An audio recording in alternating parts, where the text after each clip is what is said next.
அன்னை வயசில் பிறந்த தொல்லை போ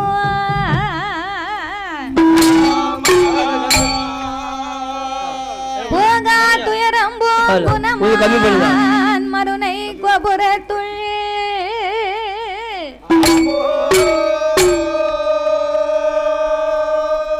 வீச்சிருக்கும் கணபதியை கை தொழுத காப்பே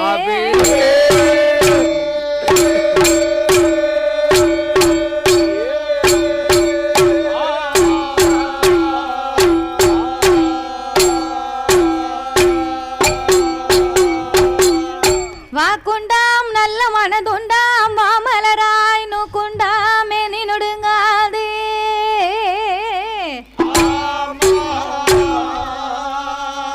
பூக்கொண்டு துப்பாய் திருமேனை துன்பிக்கையான் உன் பாதோ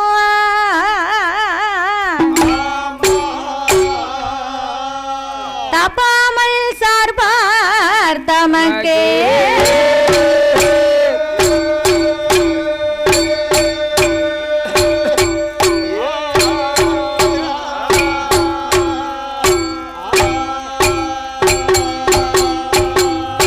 யானை முகம் இருகொம்போ மகன்ற மார்போம் சிறுகண்ணோ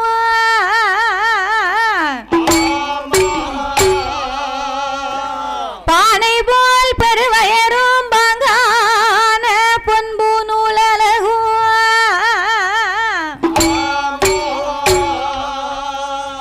தானே தோன்றி எனது உள்ளத்தில் தயவாய் வாழும் விநாயகா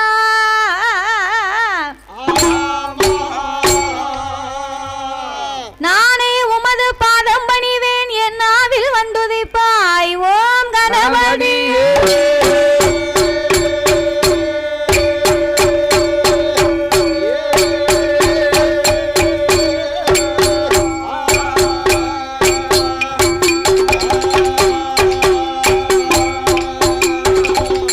வெள்ளை கலையுடுத்தி வெள்ளை பனி பூண்டு வெள்ளை கமலத்தில் வீச்சிருப்பால் அன்னை வெள்ளை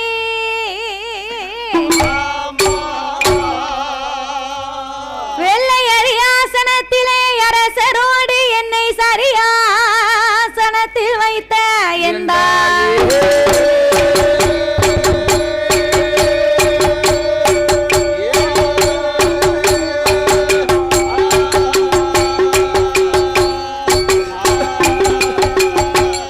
அண்டர்கள் துயரம் தீராயோத்தி மாநகரில் வந்து பிறந்தோ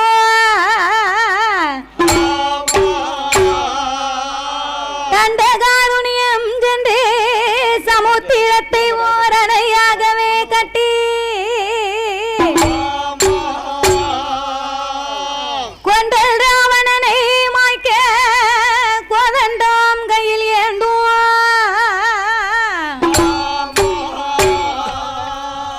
பண்டரி போச்சும் ராமா ராமச்சந்திரா உன் பொன்னடி கமலம் போச்சு போச்சு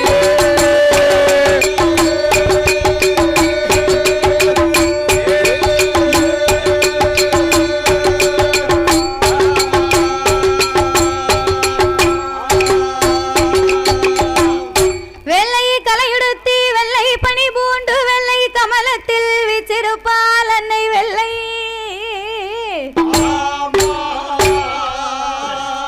வெள்ளை அரியாசனத்திலே சரியாசனத்தில் அமைத்து வைத்த எந்தாய்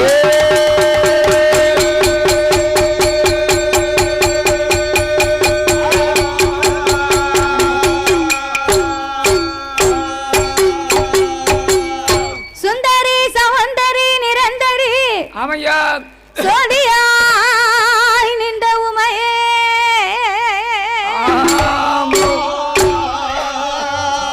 சுக்கிரவாரத்தினால் உன்னை தரிசிப்பவருக்கு அருள் புரிவாய் என் தாயே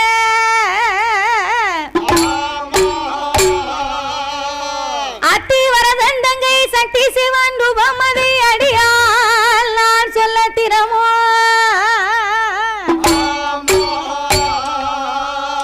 இந்த அழகான புலியன் முடிமான நகரத்திலே புகழாக வந்த மந்த என் நம்பிகை அங்க ஏற்கண்ணி அகிலாண்ட கோடி பிரமாண்ட நாயகி ஆமையா அம்பிகை காளியம்மாள் செல்லியம்மாள் வந்தால் என கருள் புரிவார்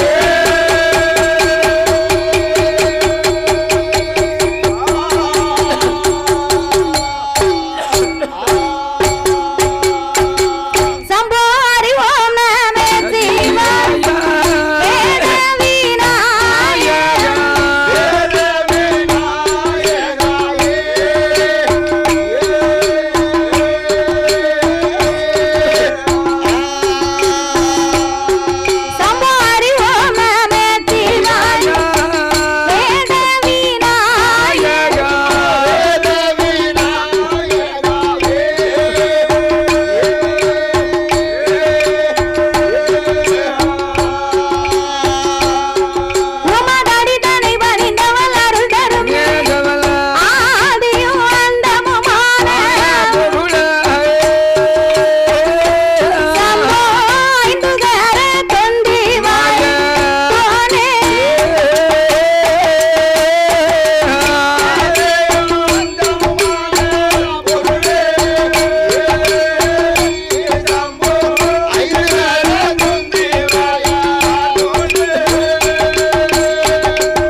ஈஸ்வரனா கூறி நமக்கு முக்கண்ண பரமேஸ்வரனா ஓங்காரே நாதத்தின் நாதமாய் வந்துதித்த ஆமையா நமச்சிவாயம் என்னும் மூல பொருளை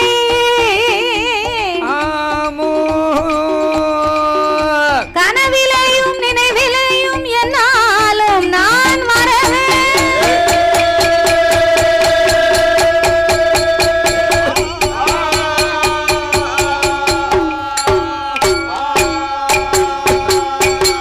சாமி கணபதியே என் குரு கணபதியே என் குரு அப்பனை கனவிலையும் நான் வரவே குணபதியே ஆறுமுக சாமி குஞ்சரமே உமை நாமாடுவோமே ராமா அழகான உமை தேடுவோமே ராமா நாங்கள் தட்சணா தேசமெல்லாம் கூடுவோமே ராமா உன்னை கூடுவோமே ராமா உன்னை ஒரு குற்றம் குறையதுகிறா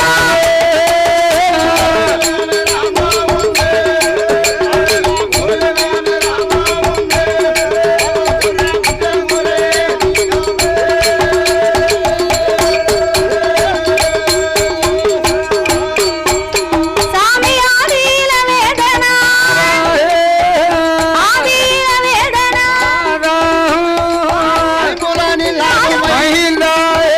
ஐயன சோதியில மாலையே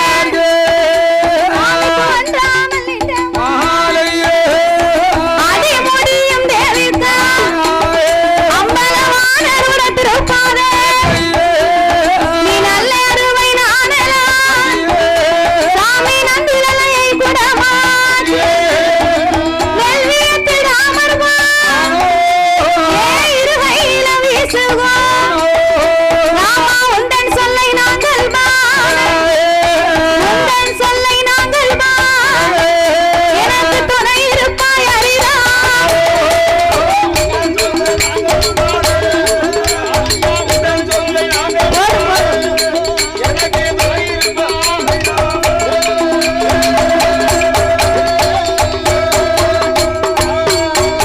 தாயக்காலை மகளே தட்டி மலைமா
தாய்மார்களே, பெரியோர்கள் சபையோர்கள் என்னை பெற்றெடுத்த தாய்மார்களே, தாய்மார்களே, கல்வி கற்ற பெரியவர்களே, பெரியவர்களே, தொழில் படித்த கலைவாணர்களே, கலைவாணர்களே, எனது அருமை சகோதர சகோதரர்களே, சகோதரர்களே, வருங்கால மாணவ செல்வங்களே, வாலிபர் இளம் சிங்கங்களே, சிங்கங்களே, சிங்கிகளே. அதாவது என்னம்மா இந்த புளியங்குடி நகரத்திலே நகரத்துல மக்களை காத்து ரட்சித்து என்றென்றைக்கும் கிருபையோடு குலவிருந்து வரக்கூடிய ஆமா என் நம்பிகை அங்கையர்கண்ணி அகிலாண்ட கோடி பிரம்மாண்ட நாயகி யாரு அருள்மிகு என் தாயாகப்பட்ட காளியம்மன் செல்லிரம்மன் திருவாலயம் இந்த ஆலயம்.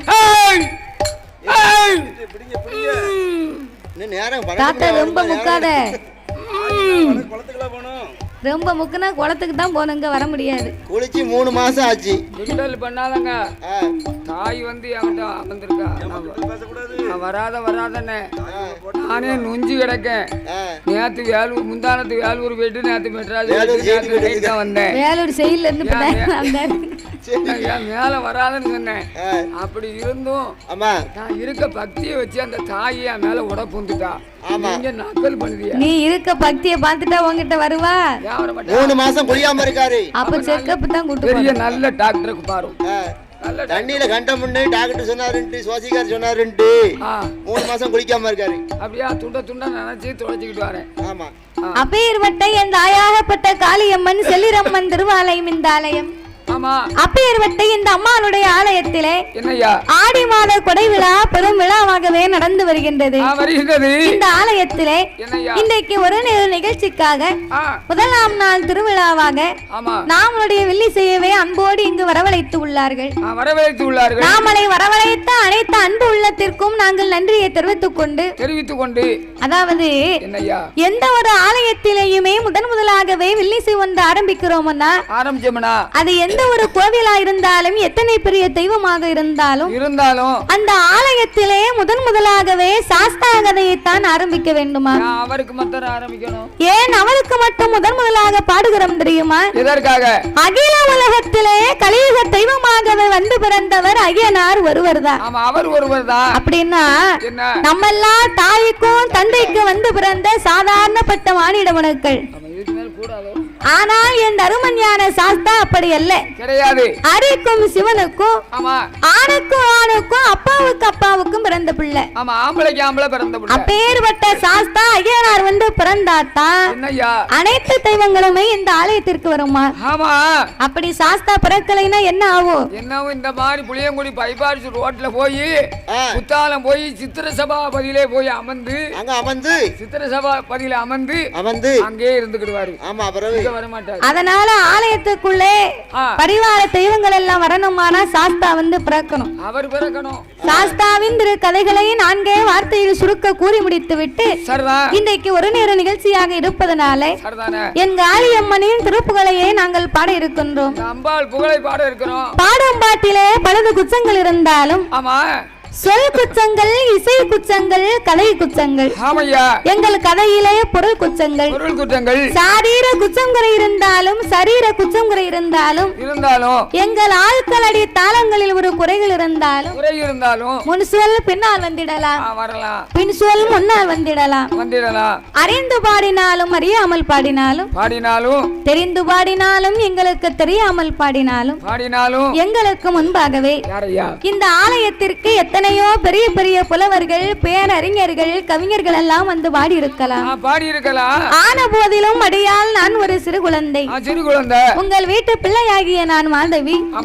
என்னால் தெரிந்தளவு என் சிற்சைவுக்கு எட்டியவாறே உங்கள் முன்னால் நான் பாடுகின்றேன். உங்கள் வீட்டு பிள்ளை தவறு செய்தால்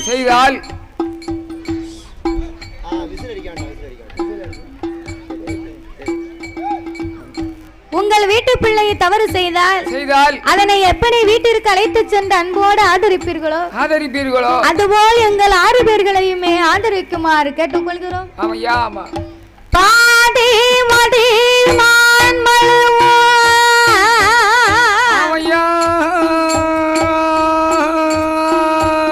கங்கையோடு பாம்பணிந்து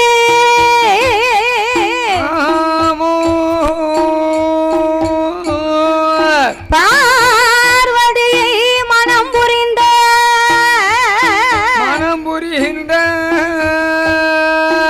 ஆதி சிவன் மோகமது கலிதமாகி ஆமையா அச்சுதல் என்பெருமான் இருகரத்தினால் எந்த ஆமையா சோதி மணி விளக்கு ஒளிர்வு போல் ஆமையா ஐந்து மைந்தர்கள் தொழினில் பூனு இளங்க தோன்றி பூனூல் இளங்க தோன்றி மேதினில் ஆமா அரிக்கும் சிவனுக்கும் அரிகர புத்திரனாகவே வந்து உதித்த தருமன் ஞான சாஸ்தாக்கள் யார் யாரெல்லாம் வந்து பிறந்தார் தெரியுமா? யார் யாரெல்லாம்? சாஸ்தா பிறந்தது பங்குனி மாதம் புதன்கிழமை உத்திர நட்சத்திர தந்து பிறந்தார். அவர் பிறந்த கிரகம் என்ன தெரியுமா? என்ன கிரகம்? பங்குனி மாதம் புலனது உத்திரம். சாமி பங்குனி மாதம் புதனது உத்திரம். பௌரண பஞ்சமி கடக லக்கணத்து இந்திரமாகவே அமிர்த யோகத்தில் ஆதிக்கும் சிவனுக்கும் பிள்ளையாய் பிறந்தார். கையில் பிறந்தவர்க்கு கையனார் என்றார். ஆதியில உள்ளவர்க்கு ஐயனார் என்றார். சாமி ஐயனார் ஐயனார் ஐயர சுமன் ஐயனார் ஐயனார் ஐயனார் சபரிமலை ஐயனார் ஐயனார் ஐயனார் அச்சங்கோவில் ஐயனார் ஐயனார் ஐயனார் ஆரியங்காம் ஐயனார் ஐயனார் ஐயனார் குளத்துப்புல ஐயனார் ஐயனார் ஐயனார் சொரிமுத்து ஐயனார் ஐயனார் ஐயனார் ஆனமல ஐயனார் ஐயனார் ஐயனார் கற்கவேல் ஐயனார் ஐயனுக்கும் ஐயனாக தருமஞான சாஸ்தாவாக சுவாமி பிறந்தாரே சங்கடங்கள் தீர்த்திடவே சாஸ்தா பிறந்தாரே ஐயன் வந்து பிறந்தாரண்டு ஓடுங்கம்மா ஒரு குலவன் தாய பொன்னான மணிக்குலவன் முன்னால ஒரே ஒரு ஆள் மட்டும் குலவு போடுது முன்னால எல்லாம் தூங்குதேளோ எல்லாத்துக்கும் குல ஓட தெரியாது. அந்த போகத்து லைட்ல உங்க முகமே தெரிய மாட்டேங்குது. போகத்து லைட்ல பரவே முன்னால இவ்வளவு இடம் கிடக்க பின்னால போய் இருக்கலாமா? அது போக்சி லைட்டு. உங்களுக்கு கொலை போட தெரிஞ்சா போடுங்க, போட தெரியல குற்றம். அதெல்லாம் தாய்மார்களுக்கு கொலை போட தெரியாமையா இருக்கும். போடட்டும் காத்தறுத்து வச்சு அந்த பட்டையை பார்த்தாலே தெரியும் கொலை போட தெரியுமா தெரியாதானே. அண்ணா வாரு ஓம் போடு ஏன் போடு கொலை போடுவாங்க. கூட்டத்துல கொஞ்சம் வெக்கமா இருக்குன்னு போன கோயில இப்படிதான் கொலவை போட சொன்னேன். ஒரு ஆளும் போடல, ஒரு பாட்டி மட்டும் போட்டுச்சு. சரி கொலவை பாட்டி கெட்டு பல்லு கீழே விழுந்து நாய் தூக்கிட்டு ஓடியே போயிட்டு. பாட்டி கெட்டு பல்லு கீழே விழுந்துச்சு. நம்ம பல்லு அப்படியா? இங்க பூரா நல்ல பல்லா இருக்கும். நம்ம பல்லு பூரா நல்ல பல்லு தான். போடுங்க பாப்போம். அப்படியா? இப்ப கொலவு போடுவாங்க பாரு. யாரும் கொலை ஓடுறாங்க காத்த அறுத்து வச்சிருவா. நீங்க கொலவு போடணும், தாத்தா காத்த அறுக்கணும், அம்மாளுக்கு இலையில வைக்கணும். உங்களுடைய மனசை பாத்துக்க. காது தாய போடுங்கம்மா ஒரு குலவன் பொன்னான மணிக்குலவன் முக்கா முக்கா மூணு பேரும் குலவன் போடுங்கம்மா. அவருக்கு பொன்னான பூனோலம் பொன்படித்த டால்வரம்மா வெள்ளையால பூனோலம் வெங்கலத்த டால்வரம்மா தங்கத்தால பூனோலம் தருமஞான சாஸ்தாவுக்கு தனிவயிற தாவரம்மா ஆனப்பட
கைலாச வாசலில் ஆண்டவனாகிய சாத்தாடி சிவபெருமானோடு யானை தோல் போர்வையும் புலித்தோல் ஆசனங்களோடு சக்தியோடு ஆண்டவன் கையிலே குலவிருந்து வருகின்றார்.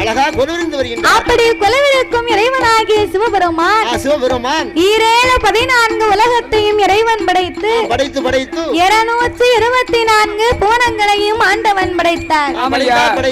7 சப்தா சாரங்களாகப்பட்ட கடல்களை படைத்து 14 உலகத்திலேயும் ஆண்டவனாகிய பகவான் மண் உலகிலே நாமலை போன்ற மனிதர்களை படைத்தார். சிறிய உயிராகப்பட்ட சித்தரும்பையும் பெரிய உயிராகப்பட்ட மதையானையும் படைத்து ஓர் அறிவு முதல் 6 அறிவு படைத்த நாமலையெல்லாம் ஆண்டவன் மண் உலகிலே மானிடர்களை உண்டு பண்ணி மரம் செடி கொடி பயிர் புல் போன்ற இலை தாவரங்களோடு ஆடு மாடு கன்றுகாடைகள் அதனையும் படைத்து ஈரம்பு யானை முதல் என்ன உண்ணாமனுக்கள் 84 லட்சம் கோடி ஜீவராசிகளை ஆண்டவன் படைத்தார். மண் உலகிலே மனிதர்களை ஏன் படைத்தார்? எதற்கு படைத்தார்? எதற்காக? மனிதர்களை எல்லாம் நாமல் அனைவர்களுமே இப்பூமியிலே வாழ வேண்டும் என்று ஆண்டவன் நாமலுக்காகத்தான் இந்த உலகத்தை படைத்தாரா. அதுவே சிவனுடைய வடிவத்திலே இதோ அமர்ந்திருக்கிறார்களே நாமலை பெற்றெடுத்த தந்தையை படைத்தார். அம்மா சிவ சக்தி இருக்காளே இந்த காளியம்மா, அந்த அம்மாளுடைய வடிவத்திலே நாமலை 10 மாதம் சுமந்து பெற்று எடுத்த என் தாய்மார்களை ஆண்டவன் படைத்து சிவன் வடிவத்திலே ஆண்களையும் சிவ சக்தியின் வடிவத்திலே பெண்களையும் படைத்தார். ஆண் என்றும் பெண் என்றும் அகில உலகத்தையே உண்டு பண்ணி இந்த உலகத்தை படைத்தால் மட்டும் போராது, என்ன செய்ய வேண்டும்? படைத்த மானிடராகப்பட்ட நாமலுக்கெல்லாம் ஆண்டவே என்சான் உடம்பை கொடுத்தார், ஒரு சான் வயற்றை கொடுத்தார். 8 சான் உடம்புல நமக்கு ஒரு சான் வயத்தை கொடுத்தார் அல்லவா? அந்த ஒரு சான் வயத்துக்கு நம்ம உலகத்திலே பாடுபட்டு சாப்பிடணும்னு சொல்லி ஆண்டவே ஒவ்வொருவருக்கும் ஒவ்வொரு திறமையை கொடுத்தார். அவங்க திறமைய சரியா பயன்படுத்தணும். நமக்கு இருக்கக்கூடிய திறமையை நம்மளே கெடுக்க கூடாது. கடைசி வரைக்கும் ஒரு கஞ்சி கிடைக்கணும்னா தெரிஞ்ச தொழில் நம்ம கரெக்டா செய்யணும், அடுத்தவங்களுக்கு இடைஞ்சப்படுத்த கூடாது. இடைஞ்சல் எவருக்கும் பண்ண மாட்டாங்க. பண்ணதுக்கு தேவையில்லை, அவன் திறமையை காமிக்கலாம். அப்ப இந்த ஆண்டவனாகிய பகவான் உழைத்து சாப்பிடணும்னு ஒவ்வொரு ஆளுக்கும் ஒவ்வொரு திறமையை கொடுத்தார். ஒரு ஆசை இருக்கு, நம்ம இப்படி செஞ்சா முன்னேற மாட்டோமா? திறமைக்கு தகுந்த உழைப்பை கொடுத்து ஊதியத்தையும் கொடுத்து வைத்திருக்கிறார். அப்ப ஆண்டவன் இவ்வுலகத்திலே மானிடர்களை படைத்தால் மட்டும் போராது. ஒரு மனிதனும் ஒரு விஷயத்தை கற்று வச்சிருப்பாங்க. அந்த கற்ற தொழில வந்து செய்யணும்னு நினைப்பாங்க. மாதவி செட்டை தவிர எந்த செட்டுக்கு போனாலும் 2 நாளைக்கு உங்களுக்கு இடம் கிடையாது. 3ஆம் நாள் அடிச்சு பத்தியே தீருவாங்க. ஆனா இவதான் உனக்கு இடிச்சா இங்க போய் வச்சுக்கிட்டு இருக்கா. ஆனா நீ ரொம்ப இடைஞ்சப்படுத்தி வர இடைஞ்சலே பண்ணலையா? அப்ப ஆண்டவனாகிய பகவான் மண் உலகிலே மானிடர்களை எல்லாம் படைத்து படைத்த மனுக்களுக்கெல்லாம் பட்டினி இல்லாமலே படி இழக்க வேண்டும் என்று ஆண்டவன் எப்படி படி இழந்து வருகின்றார் தெரியுமா? நாளை நல்ல தினை எடுத்து நாளை நல்ல தினை எடுத்து நாளை நல்ல தினை எடுத்து அவர் நாடு எங்கும் படி இழந்தார், அவர் நாடு எங்கும் படி இழந்தார்.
கொடுத்தார். ஆமா, இளைத்து வருவார் என்று ஈஸ்வரி இளைப்பாரி கொடுத்து அடியிழந்த ஆண்டவனுக்கு பாலும் பலமும் கொடுத்தாளாம் அந்த பார்வதா தேவி.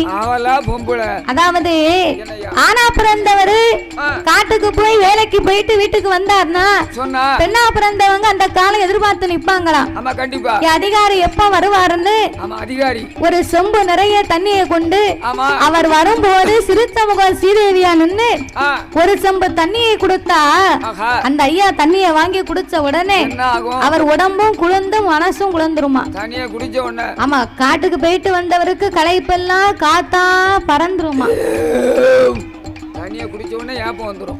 சரி, அப்போ இப்படி களைப்பாரி இளைப்பாரி கையில இரு பேர்களுமே குழுவிருந்து வருகிறார்கள். ஆமா, அப்படியாகவே குழுவிருந்து வருகின்ற போது மறுநாள் பொழுது விடிந்தது. மங்கையான பார்வதா தேவி ஆண்டவன் என்னைக்குமே உலகமெல்லாம் படியிழந்து வாரார். அவர் படியிழந்து விட்டு வாரார்னு சொன்னா இந்த இறைவனிடத்துல ஒண்ணு கேட்கணும். என்ன கேட்கணும்? ஆண்டவா பரம்பொருளே, நீங்க உலகம் எல்லாம் படி இழந்து விட்டு வரீங்க. அப்படி உலகம் எல்லாமே நீங்க படி இழந்து விட்டு வரும்போது இந்த உலகத்திலே உள்ள மக்கள் எல்லாம் யாரை வணங்கி வருகிறார்கள்? என்னத்தான் வணங்கி வருகிறார்கள்? அம்மா பார்வதி, உலகத்தில் உள்ள மக்கள் எல்லாமே என்னைத்தான் வணங்கி வருகிறார். அம்மா, உனக்கு அதுல என்ன சந்தேகம் வந்து விட்டது? ஆண்டவா, உலகத்திலே உள்ள மக்கள் எல்லாம் உங்களை வணங்கி வரும்போது எனக்கு தெரியாமல் யாரோ இரு பேர்களை காலையிலையும் மாலையிலையும் நீங்கள் வணங்கி வருகின்றீர்கள். அவங்க ரெண்டு பேரும் யாரு? அதை சொல்லுங்க ஐயா. ஏன் அவர்களை நீங்கள் வணங்க வேண்டும்? எதற்காக? பார்வதி, நான் உலகத்தை படைத்தேன், பாதுகாத்தேன், படி இழந்து வருகின்றேன். பத்து பொருளுக்கும் அர்த்தமாகவே நான் இருந்து வருகிறேன். அம்மா, இருந்து வருகிறேன். அம்மா, ஆன போதிலும் சரி, இந்த உலகத்துக்கெல்லாம் இரவும் பகலும் ஒளி கொடுக்கணுமானால் யாரால முடியும்? காலையிலே தோன்றும் கதிரவன், மாலையிலே தோன்றும் சந்திரன். சந்திரனும் சூரியனும் இல்லையானா சகல உலகத்துக்கும் ஒளி கிடைக்குமா? சூரியன் வந்தாத்தான் விடிய காலம் வந்தாச்சு, நம்ம வேலைக்கு போகணும், பள்ளிக்கூடத்துக்கு போகணும், வீட்டுல வேலை பார்க்கணும் அப்படின்னு நமக்கு தெரியுது. சூரியன் உதிக்க முன்னாலே எந்திக்கணுமா ஒரு ஆனா பிறந்த மனுஷன். அப்படியா? இப்ப என்ன செய்வாங்க தெரியுமா? என்ன செய்வாங்க? 10 மணி ஆகும். ஆமா, எந்திக்கிறதுக்கு. சரி, யாம்னு கேட்டா அசதி. அப்படி அசதியில தூங்கிடுவாங்க. நாமெல்லாம் காலையில 2:30 மணிக்கு எந்திரிச்சிருவேன். அப்படியா? காலையில 2 மணிக்கா? ஆமா, சாயந்தரம் படுக்கும்போது ஒரு கோட்டை அடிப்பேன். தூக்கத்துல நடக்கிற வியாதி இருக்கும். கரெக்ட்டா 2:30 மணிக்கு அந்த போதை தெளிஞ்சு போகும். அதுக்கப்புறம் தூக்கம் வராது. என்னையா நீர் ஆத்துக்கு போறியா செருப்பு கலத்த போறியா? உனக்கு அதுக்கு சம்பந்தமே இல்லையா? சரி, அவர் ஆத்துக்கு போயாச்சு, செருப்பு கலத்தி தூரையும் போட்டாரு. இந்த செருப்பை தலையில சுமந்துகிட்டே அலையுத. கொஞ்ச நாளைக்கு நிக்கட்டுமே, கொஞ்சம் வயசு இருக்கு. என்ன செய்ய சொல்லுத? அப்போ என்ன நம்ம விடிய காலம் சூரியன் வந்தா தான் நமக்கு தெரியும். பாத்துக்கோ, வேலைக்கு போகணும் பொழுது விடிந்தாச்சுன்னு. சாயங்காலம் சூரியன் மறைந்து சந்திரன் வந்தா தான் இரவு நேரம் வந்தாச்சு, நம்ம ஓய்வெடுக்க போகணும் அப்படின்னு நமக்கு தெரியும். சரி, அப்ப இந்த ஆண்டவன் பகவான் சந்திரனும் சூரியனும் இல்லையானா சகல உலகத்துக்குமே ஒளி இல்ல பார்வதி. அதனால என் வலது கண்ணை சூரியனாகவும் என் இடது கண்ணை சந்திரனாகவும் நான் வணங்கி வருகிறேன். அம்மா, என்ற ஆண்டவனாகிய பகவான் சொன்ன போது அப்பந்தான் ஆதிபரா சக்தியானவள் பார்த்தா என்ன செய்கிறாள்? ஆண்டவா பரம்பொருளே, இந்த இறைவன் ஈரேல உலகம் எல்லாம் வலது கண்ணு சூரியன் இடது கண்ணு சந்திரன் என்று சொல்லுகின்றாரே, இது எப்படி உண்மையாக இருக்கும்? இதனையே நாமல் பரிசோதித்து பார்க்க வேண்டும் என்று ஆதிசக்தி பார்வதியா, ஆதிசக்தி பார்வதியா அரசருக்கு தெரியா இருவரத்தை எடுப்பாரா, இருவரத்தை எடுப்பாரா ஈசல்ல பத்துவாரா.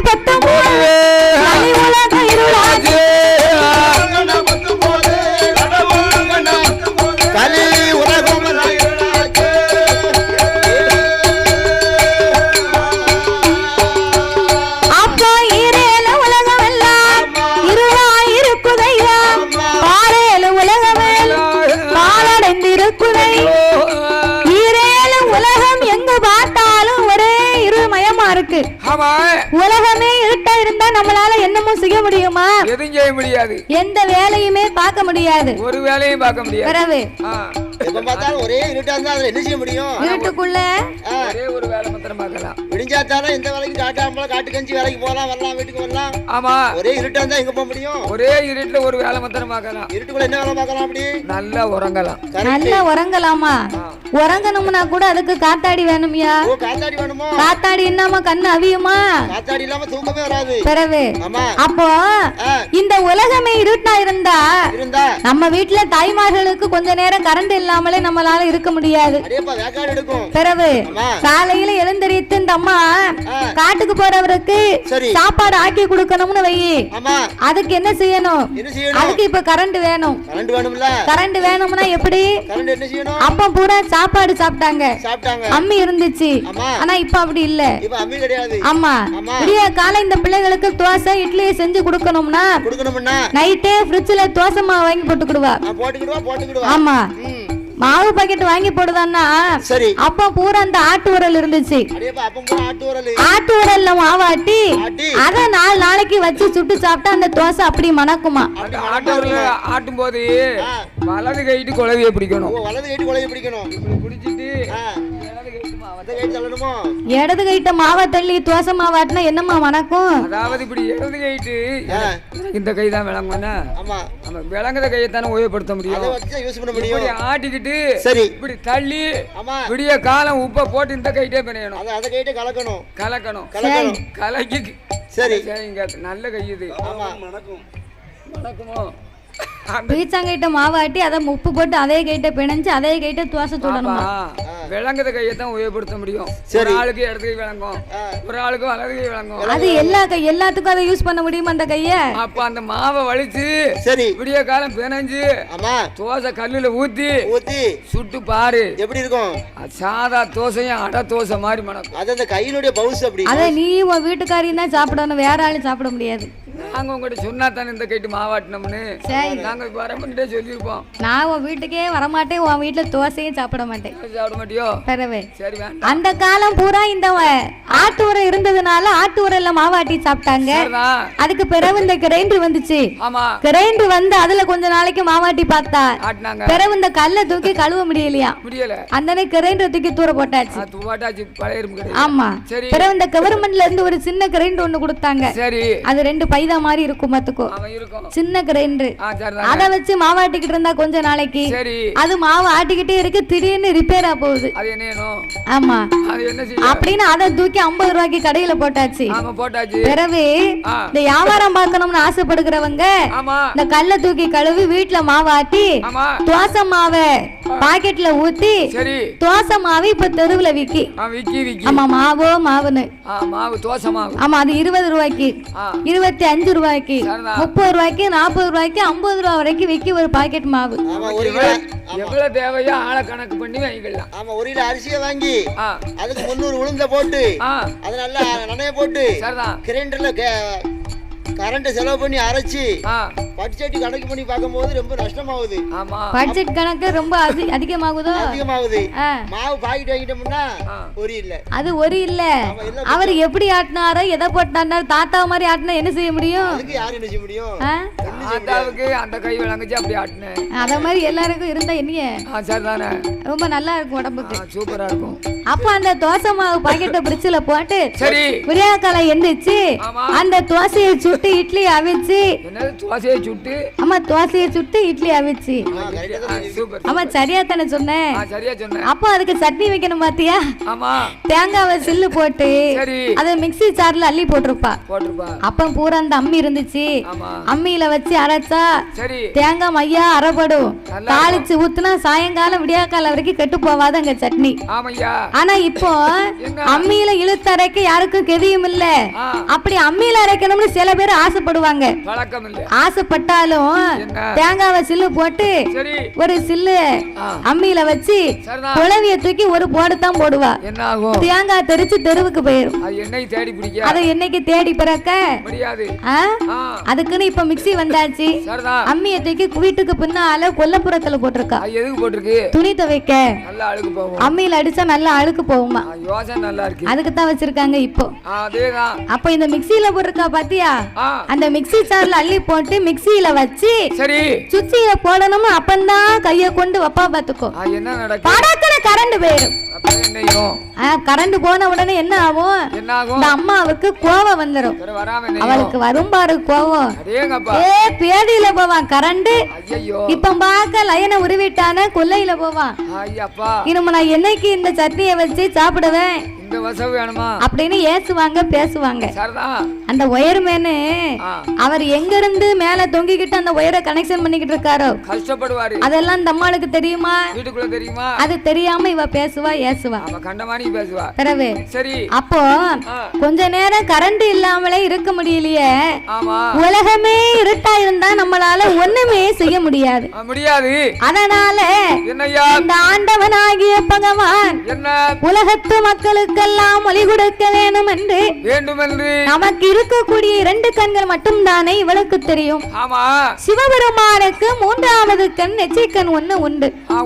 அந்த நெற்றிக்கண் மகிமையை திறந்து காட்ட வேணும் என்று ஆண்டவன் தான் பகவானோ, ஆண்டவன் தான் பகவானோ ஆதிசக்தி முன்னால் நெற்றிக்கண்ணை திறப்பார், உலகில் ஒளி கொடுப்பார். நெற்றிக்கண்ணை திறப்பார், நீல ஒளி கொடுப்பார். நெற்றிக்கண்ணை திறந்த போது, நெற்றிக்கண்ணை திறந்த போது உலகமெல்லாம் ஒளியாச்சு.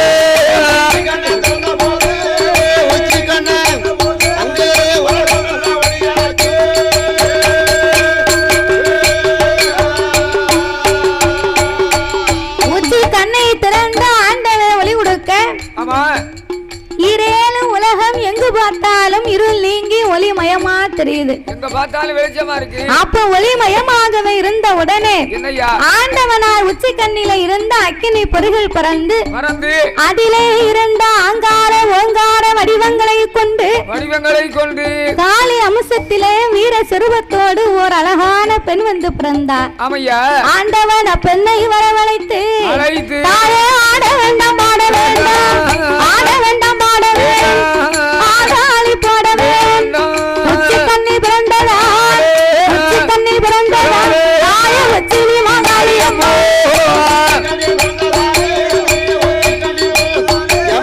உச்சினி மாகாளி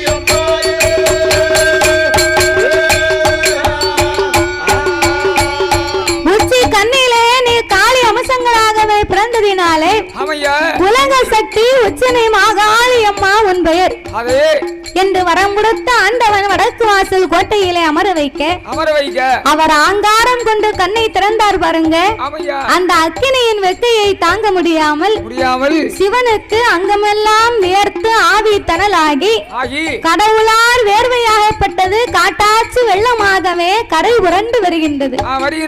அப்படி காட்டாச்சு வெள்ளமாகவே கரை புரண்டு வந்த உடனே இந்த இறைவனாகிய பகவானுக்கு அந்த வேர்வை துளியானது உலகத்துக்கு போனா உலகமே அழிந்து போகுமே அப்படின்னு தன் 1008 சடாமுடியிலே ஓர் முடியை உழைத்து அதையே தன் அங்கமெல்லாம் துவட்டி ஆண்டவன் ஒரு கொண்டை கட்டாகவே கட்டினார். அப்போ கொண்டை கட்டாகவே கட்டிய உடனே அதிலே இருந்து ஒரு 10 சொட்டு வேர்வை பூமியிலே கலக்க அந்த 10 சொட்டு வேர்வையுமே 10 கடலாகவே படைக்க வேண்டும் என்று ஆண்டவன் எப்படி படைத்தார் தெரியுமா? எப்படி ஐயா? சாமி வந்தாங்கடல் ஒரு கடலா ஒரு கடலா ஒன்னாங்கடல் ஒரு கடலா இரண்டாம் கடல் கருங்கடலா மூணாம் கடல் மோர்கடலா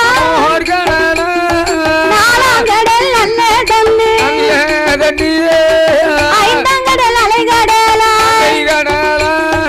ஆறாம் கடல் ஆழக்கடல் ஏழாம் கடல் எண்ணெய் கடல்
கப்பாலே பளிங்கு வண்ணம் பாறையிலே படர்ந்த ஆலமரத்தின் அடியிலே காற்றடித்து மணல் குமித்து கரையான் புத்து வளர்ந்திருக்கு ஓங்கி வளர்ந்த புத்து 1000 வாசல்கள் உண்டு தங்க புத்து வெள்ளி புத்து தானாக வளர்ந்த அந்த மாணிக்க புத்துக்குள்ளே சென்னாகம் கருநாகம் கண்ணாடி விருசுகள் எல்லா நாகத்திற்குமே ராஜா ராணியாக நாகராஜனும் நாகக்கண்ணையும் நலமோடு வாழ்ந்து வருகிறார் அல்லவா நாகங்கள் எல்லாம் வாழ்ந்து வந்ததனாலதான் அதற்கு நாகலோக பட்டணம் என்று பெயர் அப்பேற்பட்ட நாகலோக பட்டணத்தில் நாகராஜனும் நாகக்கண்ணையும் எப்படி வாழ்ந்து வருகின்றார் தெரியுமா நாகலோக பட்டணத்தில் நாகலோக பட்டணத்தில் நாகராஜன் நாகக்கண்ணி நலமோடு வாழ்ந்து வந்தவனும் தேவியும் நலமோடு வாழ்ந்து எல்லைக்கு என்னை போல இளப்பிரியா தோழர் போல நல்ல நாரம் போல பொருத்தமுடன் வாழ்ந்து ஒருவர் சொல்லை ஒருவர் கேட்டு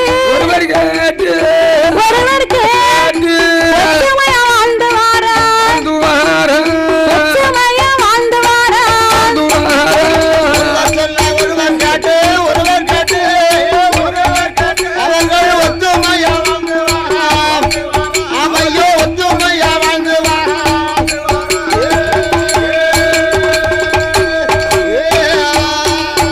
அப்படி வாழ்ந்து வரும் நாளையிலே நாகராஜன் மன்னவனும் தேவியும் மண்ணிற்கு மனை இருக்கு மண்ணால குறைவும் இல்லை பொன்னிருக்கு பொருள் இருக்கு பொன்னால குறைவும் இல்லை ஆடிருக்கு மாடு அடுக்கு வச்ச வீடு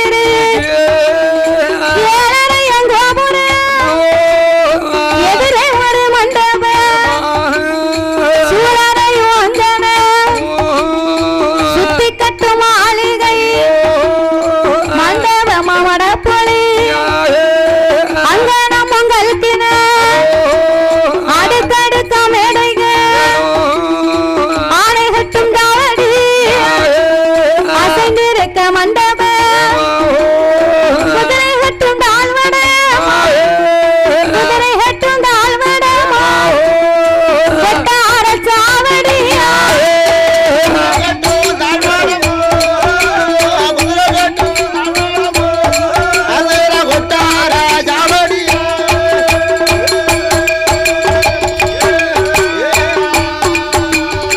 ஆடை கட்டும் காவடி அசைந்திருக்க மண்டபங்கள் குதிரை கட்டும் தாழ்வடங்கள் கொட்டார சாவடிகள் பத்தடுக்கும் மாளிகை அவருக்கு பந்தடி மேடைகள் ஒரு மனிதனுடைய வாழ்க்கையிலே என்னென்ன செல்வங்கள் வேணுமோ அத்தனையுமே நிறைந்திருக்கிறது மண்ணால் குறைவில்லை மனையாலே தாழ்வில்லை பொன்னாலே குறைவும் இல்லை பொருளாலே தாழ்வில்லை ஆடை கட்டும் சாவடி அசைந்திருக்கும் மண்டபம் குதிரை கட்டும் தாழ்வடம் கொட்டார சாவடிகள் பத்தடுக்க மாளிகையும் அவருக்கு பந்தடி மேடைகளும் இப்பேற்பட்ட மண்ணும் மனை பொன்னும் பொருளோடு இரு பேர்களுமே மங்களகரமாகவே வாழ்ந்து வருகிறார்கள்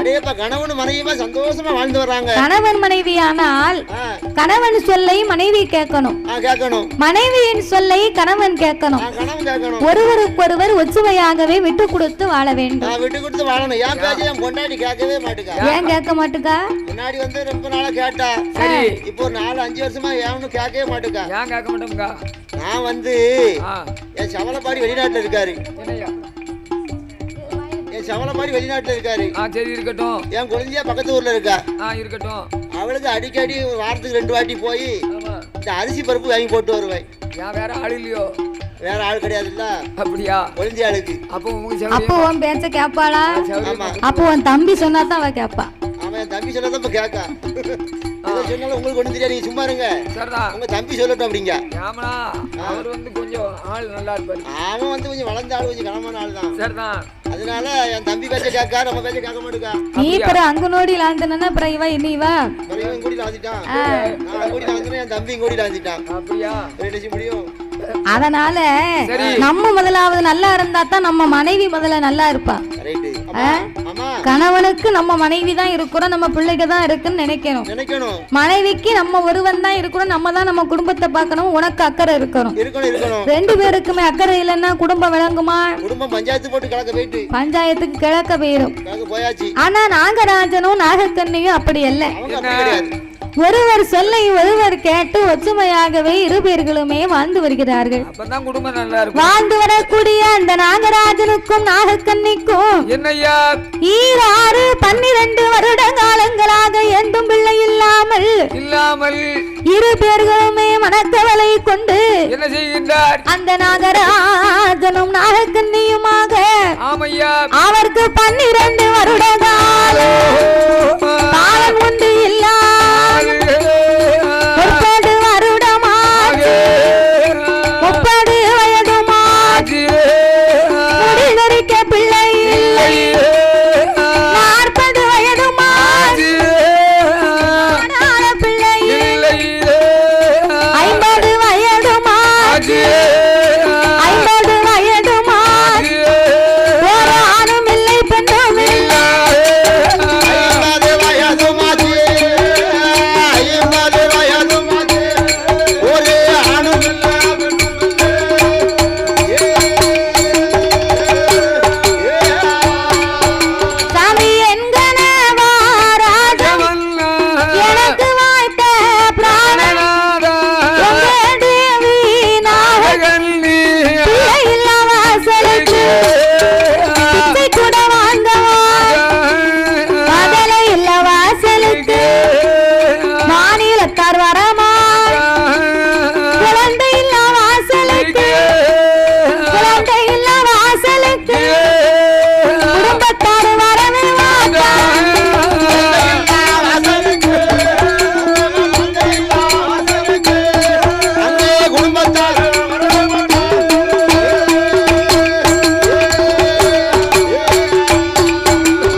பிள்ளை இல்லா வாசலிலே பிச்சை வாங்க மாட்டார்கள். மடலை இல்லா வாசலிலே மாநிலத்து மக்கள் வர மாட்டார்கள். குழந்தை இல்லாத வாசலுக்கு நம்ம குடும்பத்தார் வருவார்களா? வரமாட்டார்கள். ஒருவருமே வரமாட்டார்கள். இதனால் இதுவரைக்கு 12 வருடம் ஆகிவிட்டது. நமக்குன்னு ஒரு பிள்ளை இருக்கா? இல்ல. அதனால இந்த வயதிலேயே பிள்ளை இல்லை மன்னவா. இனிமே எந்த வயசுல எனக்கு பிள்ளை இருக்க போகுது? பாலா போன வயசுல இன்னமே ஒரு பூச்சி உழவு பூச்சி வேணும்னா காலையில காக்கில கருப்பட்டி வாங்கி தரேன், நல்லா உட்கார்ந்து சாப்பிடு வந்துரும். நான் அந்த புழு பூச்சியே சொல்லல. அந்த காலத்துல சொல்வார்கள், என்ன சொல்லுவாங்க, கல்யாணம் முடிச்சு 3 வருஷம் 2 வருஷம் ஆச்சுன்னா அப்படின்னா இந்த வயத்துல ஒரு புழு பூச்சியே காணுமே.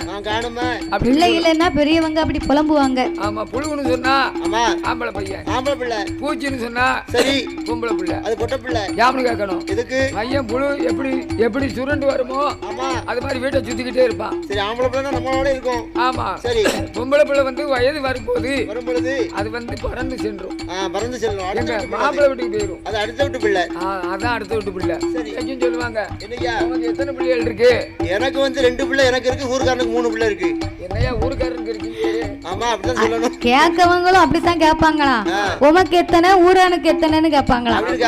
அப்படின்னா உனக்கு எத்தனைன்னா ஆம்பளை பிள்ளை எத்தனைன்னு அர்த்தம். சரி, ஊரானுக்கு எத்தனைன்னா பொட்டை பிள்ளை எத்தனைன்னு கேட்கறதுக்கு தான் அப்படி கேட்பாங்களா? அப்படி கேட்பாங்களா? ஏன்னா அது என்னைக்குனாலும் இன்னொரு ஊருக்கு வாக்கப்பட்டு போற பிள்ளை தானே, அடுத்த வீட்டு பிள்ளை தானே அப்படிங்கிற அர்த்தத்துல கேட்பாங்க.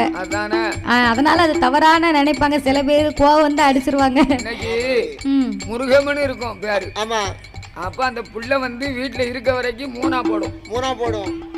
கருப்பசாமி கட்டி கொடுத்துட்டா ஆமா காணா போடும். அப்புறம் எழுத்து மாறி போகும். எல்லாரும் எங்க போறிய? வீட்டுக்கா? தேரங்கானாதோ வீட்டுக்கு வில்ல முடியதுக்கு முன்னால வீட்டுக்கு புறப்பட்டு நிக்கல போவாதங்க போக கூடாது என்னமோ நிக்காங்க ரெண்டு ரெண்டா காலி பண்ணி போய்கிட்டு நாங்களும் பாத்துக்கிட்டு தான் இருக்கோம் வீட்டுக்கு போங்க அங்க முக்குல முனி நிக்கி நீ கூட்டிட்டு வந்தியோ பிறவே எங்க இருந்து முக்குல முனி நிக்கி நீங்க வீட்டுக்கு போவாதீங்க நாங்க உங்களை நம்பி உட்கார்ந்து படிச்சிட்டு இருக்கோம் நீங்க எந்திரிச்சு போய்கிட்டு இருக்கீங்க போக கூடாது என்ன வெள்ளு முடிய வரைக்கும் யாரும் எந்திரிக்க கூடாது நம்ம முனி நிக்கி பிடிச்சதுன்னா நம்ம மறுபடி கோயிலுக்கு தானே வரணும் அதனால அவங்க போயிட்டு வரட்டுமோ முனி பிடிச்சுக்கிறாம வந்து இங்க காளியம்மாட்ட வந்து தின்னாரு வாங்கணும் நீங்க போய் தூங்க உங்களுக்கு தூங்கும் போது கண்ணு தெரியாது என்ன இப்படி சொல்லுது கண்ணை மூடுனா இருட்டா தானே இருக்கும் அப்புறம் எங்க தெரியும் தூங்கும் போது யாருக்கு தான் கண்ணு தெரியும் கவனமா கேட்டா தான் சிரிப்பாங்க இல்லன்னா கோபப்படுவாங்க எரி ஓடி வந்துருவாங்க அதேதான் அப்ப இந்த நாகராஜனுக்கும் நாகக்கன்னிக்கும் 12 வருடங்களாகவே இருவர்களுக்குமே எங்கும் பிள்ளை இல்லாமல் நாகராஜனை அழைத்த நாகக்கன்னி என்ன சொல்கிறாள் தெரியுமா எங்க நவாராஜ மன்னாராஜ எனக்கு வைத்தவரானே நாதா உங்க தேவி நாகக்கன்னி நாகலக வட்டணத்து சாலையில ஒரு மரமா சாடிக்கா காய்க்குமாரோ அது சாடிக்கா காயாமல் சரத்திலையும் டாழ்வானே நான் சாடிக்கா காய்ப்பதப்போ காய்ப்பதப்போ நான் காய்ப்பதே சரத்தோடு சேர்வதப்போ நான் சரத்தோடு சேர்வதப்போ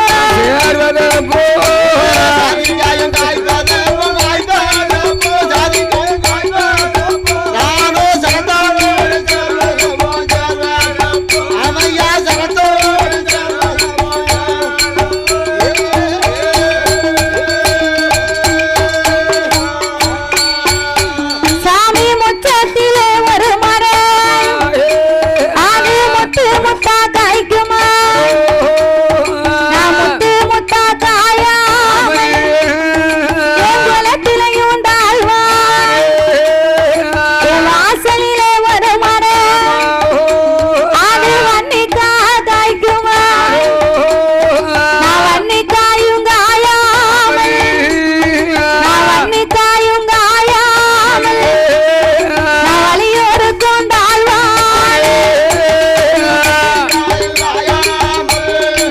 மன்னவா வன்னி காயும் காயா நானோ வடியோடு